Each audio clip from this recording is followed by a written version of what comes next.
Hernández García, presidente de la Comisión Reorganizadora Total de la Universidad Nacional UNAMBA, Micaela Bastidas, y también mis palabras muy especiales al hombre que viene desde Lima y que tenemos aquí presente, al general Marco Antonio Miranda Valdés, director ejecutivo de la SEDENA.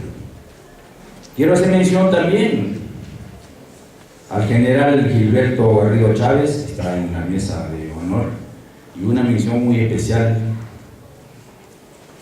al señor Jaime Prada Sánchez, que nos ha recibido a nosotros. Señores miembros de la mesa de honor, dignas autoridades seguramente aquí presentes, damas y caballeros, estimados alumnos, a mí me agrada siempre estar frente a los alumnos, 40 años académicos enseñando a los alumnos. El tema que vamos a ver el día de hoy es la guerra de Sendero Luminoso contra el Perú. Yo no estuve de acuerdo con el título. No fue una guerra. Fue un grupo de asesinos que en una mesnada se reunieron para atacar aquí al Estado peruano, a nuestra democracia como sistema de vida, como una forma en donde nosotros nos hemos puesto de acuerdo para vivir juntos y unidos. Si escuchamos a nuestro himno nacional y si vemos flamear a nuestra bandera peruana, entonces nos hinchamos de peruanidad, pero sin embargo vinieron un grupo de hermanos nuestros para destruir precisamente esa forma de vida. Señores, 1980, voy a comenzar diciendo esta fecha, 19 de mayo, 17 de mayo de 1980, Chuchi fue un pueblo, es un pueblo pequeño donde por primera vez explosionó las dinamitas para hacer volar las ánforas que tenía en ese momento el local que se iba a llevar a cabo las elecciones nacionales. Ahí comenzó la tragedia que le ocurrió al Perú durante casi 2 décadas. Se derramaron la sangre de más de 30.000 hermanos nuestros. Y nuestro país perdió más de 28.000 millones de dólares.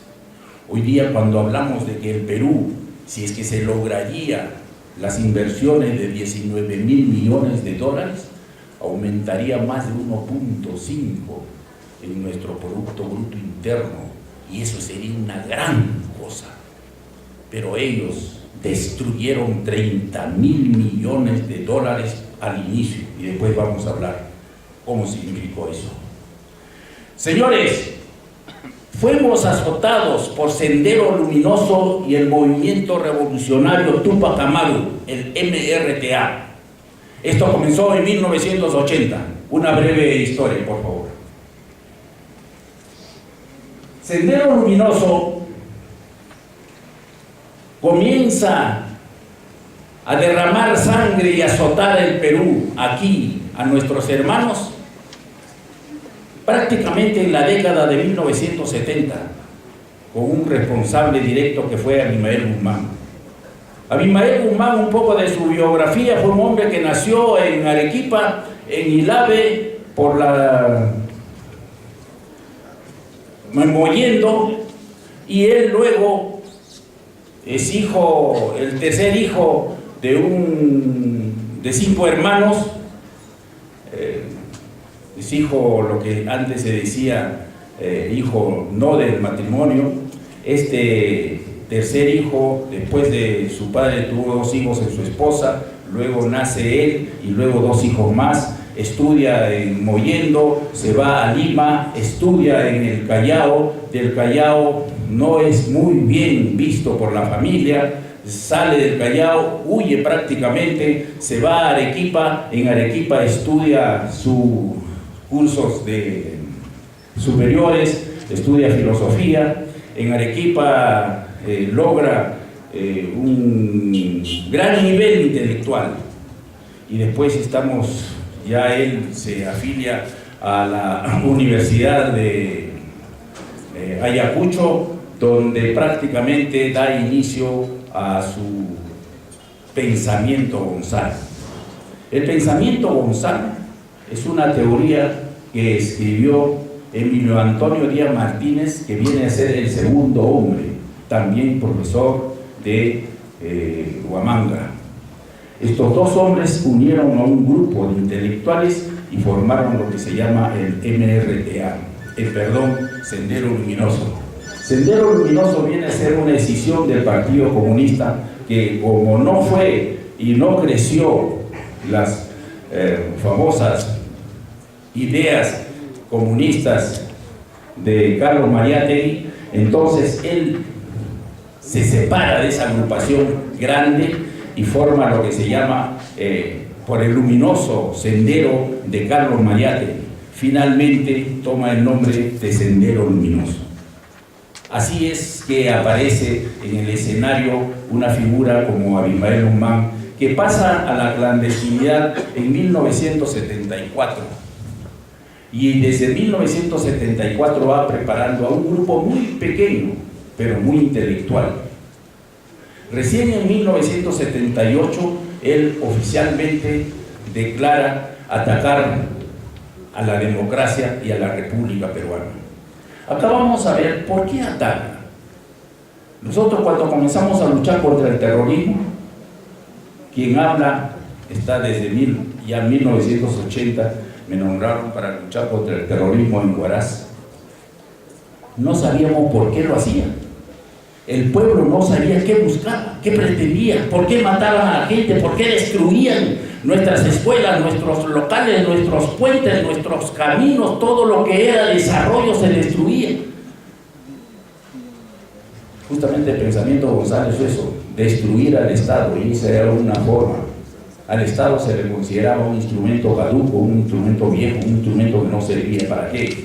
Para implantar un nuevo Estado, el Estado Popular de la República Popular del Perú. Eso querían hacer. Eso lo entendimos, ¿saben cuándo, señores? En 1990 todavía, cuando 10 años Sendero Luminoso ya había causado mucha muerte. Entonces, seguimos. En la estructura de su partido, él forma lo que se llama el partido, el Ejército Guerrillero Popular y el Frente Único. ¿Qué cosa era el partido? El partido era la cúpula donde estaba lo que se llamaba el buró político. Ahí se encontraba un grupo de intelectuales a la cabeza de Abimael Guzmán, ahí estaba Emilio Antonio Díaz Martínez, Morotepec, Iparraguirre, Augusta Latorre. Estos hombres intelectuales era el partido, y el Ejército Guerrillero Popular nunca llegamos a saber cuántos fueron, pero se estima que pudo haber estado entre los 2.000 o 2.500 hombres. Y luego el Frente Único, que eran esos organismos que estaban distribuidos a nivel nacional, que no daban la cara, sino que se ocultaban, lo que se llamaba también organismos de fachada. Era por decir un kiosco, era por decir una tienda o una cantina donde se ocultaban las armas y de alguna forma servían de escondite para que cuando ellos hacían un atentado ahí se escondían. De todos modos era un elemento de mucho apoyo para Sendero Luminoso.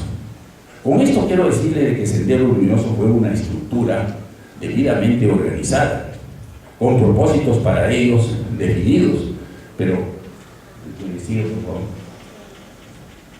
su estrategia. Cuando hablamos de estrategias, porque a ese punto quería llegar, ellos contaban con un plan, y como todos los planes contienen objetivos. Los objetivos contienen, para el logro de los objetivos se requiere de políticas. Las políticas, el cumplimiento de las políticas requiere estrategias. Las estrategias requieren de tácticas. Las tácticas requieren de programación y las programaciones, como ustedes saben, requieren de un presupuesto. Este era una organización. ¿Cuál era su objetivo? Destruir al gobierno actual. El Estado debería desaparecer e instaurar un nuevo Estado.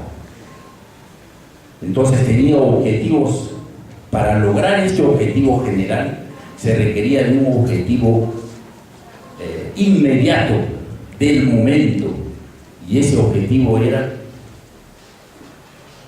destruir las Fuerzas Armadas, en total a las fuerzas del orden, el Poder Judicial, para lo cual entonces ellos se prepararon en lo que se llamaba la Guerra Revolucionaria Democrática, para pasar luego a una guerra revolucionaria social y para luego pasar a una guerra revolucionaria de movimientos.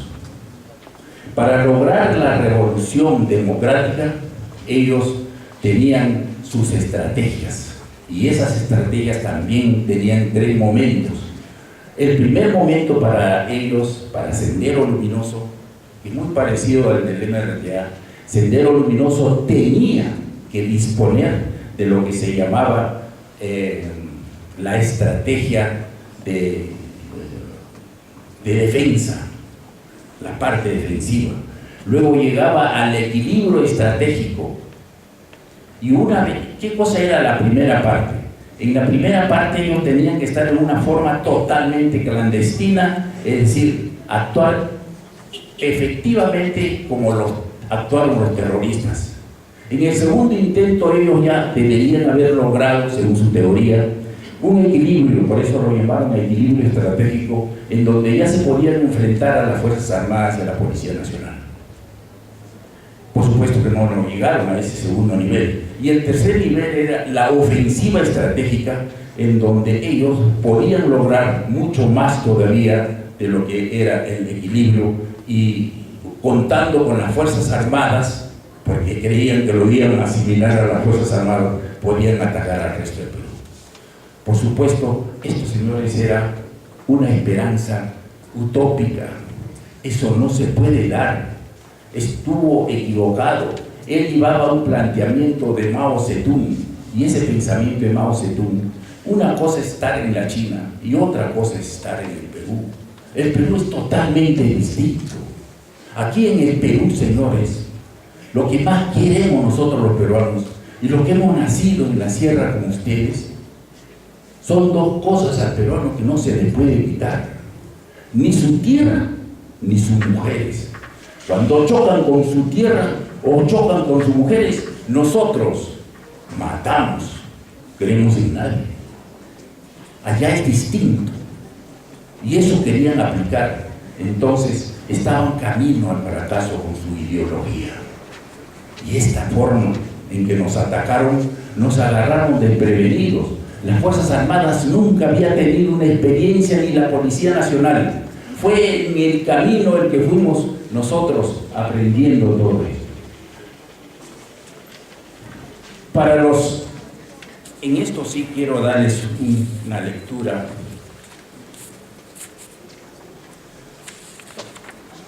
que se llama Los principales atentados terroristas que hizo. Ustedes son muy jóvenes, o por lo menos la mayoría, que deben estar dentro de los 18, 19, 20, 23, 25 años. Esto ocurría, señores, en 1980. Estamos hablando de 35 años. Ustedes, muchos, casi más de la mitad, no nacían todavía. Pero mira lo que ocurrieron, lo que ahora podemos mirar ahora con asombro. En esa época casi ya nos habíamos acostumbrado. Y eso es malo, acostumbrarse a vivir en medio de la incertidumbre. No podemos vivir en medio de las luchas, de la inestabilidad. Tenemos que acostumbrarnos a vivir en medio de la serenidad, de la paz, de la tranquilidad, del orden, Todas estas conferencias y este esfuerzo que se hace a nivel nacional es justamente para procurar de que el Perú viva en un clima de paz. Mira lo que hicieron estos delincuentes terroristas. El primer acto terrorista de este grupo sucedió el 17 de mayo de 1980 en el pueblo de Ayacucho, acabo de mencionar, un pueblo de Chuschi, donde quemaron las ánforas. Su máximo cabecilla, Abimael Guzmán Reynoso, pretendió llegar al poder. Ayacucho fue el departamento más azotado por Sendero Luminoso. 50% de los atentados se llevó a cabo en Ayacucho. Abril 1983, miren, masacraron a 79 comuneros, incluyendo niños, mujeres, ancianos, en la localidad de Lucalamarca, en Huancazancos, Ayacucho. Fueron atacados con machetes, cuchillos y armas de fuego. No querían gastar balas. No querían gastar balas. Muchos de ellos se quedaron heridos, agonizando varios días que murieron. Una señora, ahora ya señora, en ese entonces era una niña que tenía 8 años, y esto a veces me quiebra cuando me hablan.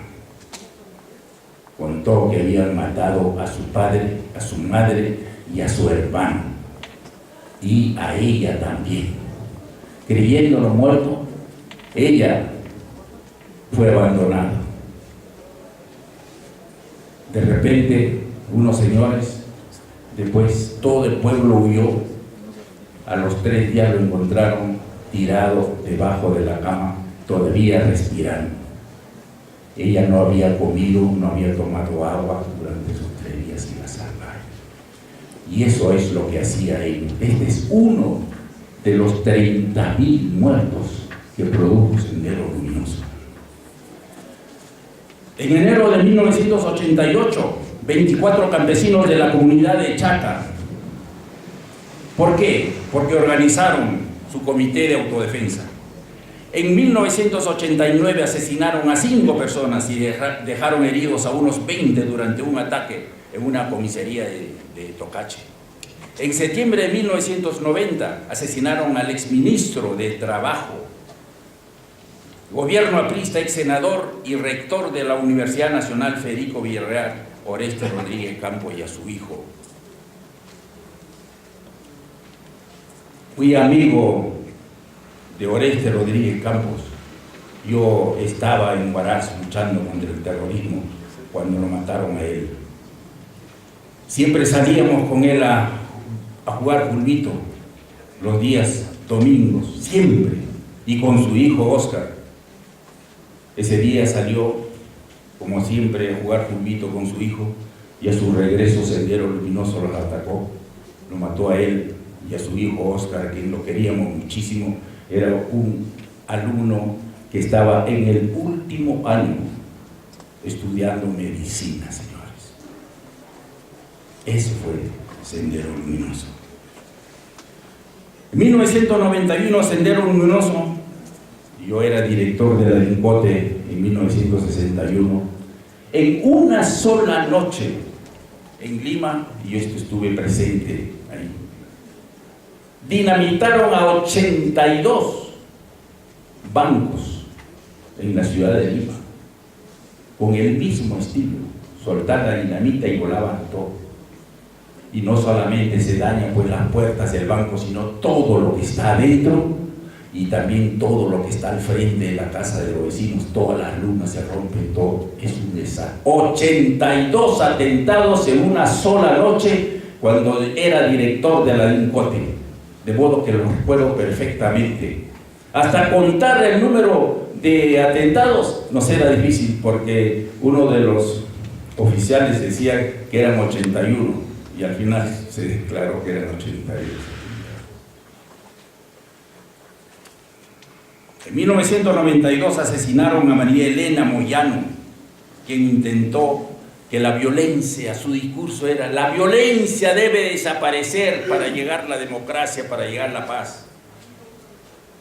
Pero ellos no creen en nadie.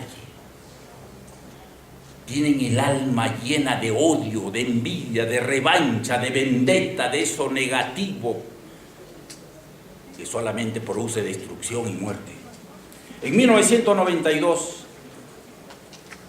por primera vez atentan contra un canal, el Canal 2. Murieron personas, destruyeron a un canal. El 21 de marzo del 2002, un coche bomba frente a la Embajada de Estados Unidos en Lima, mataron 10 muertos. El 9 de junio del 2003, remanente de Sendero Luminoso esto deben conocer ustedes, secuestraron a 71 trabajadores en Techín y luego los soltaron. Por decir esto, es algunos de los tantos muertos. De las Fuerzas Armadas y Policía Nacional hubieron 3.000 muertos. ¿Qué razón tenía estos hombres del orden de morir? ¿Justificaba algo? Fue la incomprensión, señores, la intolerancia lo que nos llevó a estos niveles. La caída de Abimael Guzmán. En 1991, quien habla trabajaba en la ciudad de Huaraz, era jefe de región en Huaraz. Luchábamos contra el terrorismo. Y en el mes de septiembre me llaman para dirigir la Diricote. Nosotros en Huaraz habíamos capturado a Emilio Antonio Díaz Martínez, que fue considerada con la segunda captura más importante de Sendero Luminoso hasta la actualidad, solamente con un servicio de inteligencia. Y creo que eso valió para que me llevaran y me cambiaran a la Diricote como director. Y desde que llegué, mi primer objetivo fue la captura de Abimael Guzmán. Y les dije muy claro a mi gente, al grupo que tenía 25 coroneles y 32 comandantes. El total, había 1.200 hombres a mis órdenes. Y les dije, somos los que vamos a capturar a Abimael Guzmán. Y aunque les parezca a ustedes utópico esto, lo vamos a capturar. Y fuimos desde ese momento atrás de Abimael Guzmán. Inventamos de todo. Las estrategias que hemos puesto nos dieron mucha efectividad. Teníamos inteligencia por todas partes, inventamos lo que teníamos que hacer, pusimos hombres para que trabajaran, por ejemplo, en San Borja como choferes de camiones de basura. El que tocaba el triángulo también era un oficial de la Diricote, y los que recogían la basura también. Los vendedores de emoliente, los vendedores de periódico, de repente ustedes menospreciaban a eso, pero claro, estaba vestido para el caso, como gafiteros, como vendedores de olla en Huaycán, en Raucana, como vendedores de frazadas en épocas de todo. Y quiero decirles, señores, y que todos los policías sepan, también las Fuerzas Armadas, de que solamente así, con inteligencia, podemos vencer a cualquier enemigo, señores. Y las estrategias que les estoy hablando, eso no lo vamos a volver a aplicar. Siempre habrá una estrategia nueva, porque la inteligencia del que lo dirige debe ser también afortunado en ese momento, cuando tenga que... Siempre habrá una forma de llegar. Nunca se va a acabar esto. Nunca. Y así podemos. La captura se inicia de Abimael Guzmán. Y ustedes recordarán ese video donde él baila una música que se llama, en la India lo llaman el Sertaki, en Grecia, el Sertaki, lo que se llama Zorba, el griego. Nosotros llegamos a identificarlo a él por primera vez el 31 de enero de 1991. Ahí lo encontramos a él prácticamente bailando Zorba el griego, y reconocimos a toda su cúpula. llegamos a lo que sería el Palacio de Gobierno. 6 días antes, él había estado ahí. Si yo hubiera intervenido 6 días antes, hubiera capturado a Abimael Guzmán. Pero queríamos, nos demoramos, porque en ese lugar se iba a producir el segundo pleno, el más importante. Ya lo teníamos y estábamos en espera de que se produzca el segundo pleno. Y no sé qué ocurrió en la mente de Abimael Guzmán, posterga el segundo pleno y se va de ese lugar. Y por eso es que intervenimos nosotros en el lugar cuando ya sabíamos. Es decir, el segundo pleno era para capturarlo a Abimael Guzmán y toditita su cúpula, es decir, como al presidente, sus ministros y sus congresistas, juntos. Eso esperábamos. Día y noche lo cuidábamos. Claro, ellos no nos veían, por supuesto. Así fue la captura de Abimael Guzmán. Y cuando llegamos, teníamos todo la casa lleno de documentos de Sendero Luminoso, 2 computadoras, recortes de periódicos de cada uno que 80 centímetros de alto. Es decir, nos llevamos, incautamos la historia de ese partido nefasto, de ese grupo. Y cuando un partido, cuando una agrupación pierde su historia, ha perdido casi todo, señores. Sabíamos que de ahí para adelante tenía que recuperar. Comprendimos todo lo que era Sendero Luminoso. Y aquí quiero acuñar una frase. Lin Yutang,